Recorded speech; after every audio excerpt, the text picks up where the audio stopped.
Hey, good morning. My name is Chris Cotterman. I'm the Director of Government Relations for ASBA, and with me is Chris Thomas, our Associate Executive Director and Legal Counsel. We want to talk to you real quick this morning about a bill that's being debated in the legislature today, Senate Bill 1156, but more importantly, an amendment to Senate Bill 1156 offered by Representative Mesnard from Chandler.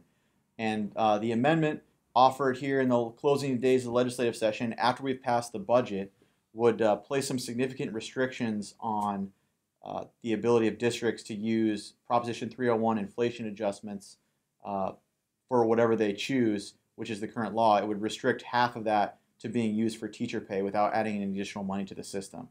There are a number of problems with that. ASBA is opposed to that for a number of reasons, not the least of which is an imposition on local control. But I wanted Chris to fill us in real quick on some of the legal and historical background on why this is such a big deal for districts. Yeah, thanks, Chris.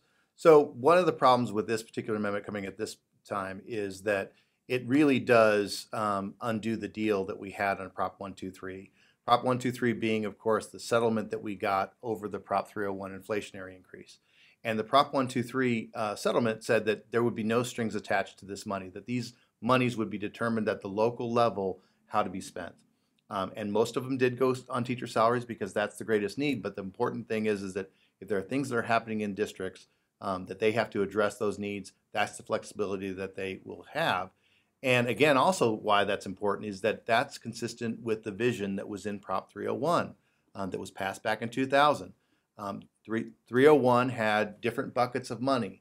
One was the Classroom Site Fund, which was created by the sales tax collections that went directly to teachers, and that's the vast majority of the money. But the other one was the inflation mandate that would give districts to determine at the local level to deal with other expenses that they have, other personnel, operations issues, even maintenance issues. And there's a lot of other things that are going on in districts right now, of course. We're having current year funding fully implemented. We're having the 85% cut continuing with the district additional assistance, and now's the time when we need maximum flexibility. The vast majority of districts probably will put more than half that money in teacher salaries, but the point is that's a local decision, and that's something we very much believe in. And I think I want to add one thing, which is that when we got to deal with the deal on Prop 123, Governor Ducey and his staff very clearly told us that we had his word that in future years these monies would not be directed into other places, that we would maintain the no strings attached promise. And this is very much something that we got from the governor's office, and he said that as long as he's governor, there will never be any strings attached to these monies. Great, thanks, Chris. And I think for today, the biggest thing is we are reaching out full court press to all members of the House of Representatives to let them know that ASBA is opposed to this legislation or this amendment. We encourage all of our members to do the same. It'll be debated today, pretty soon actually, in the legislature.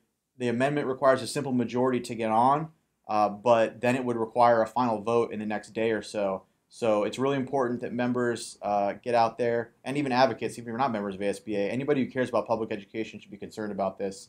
And make sure you contact your members and let them know that ASBA and you as an education advocate are opposed to this amendment, and we support school district governing boards in making the best decisions for their school districts. So thanks for watching, and hope you have a good day. Great, thank you.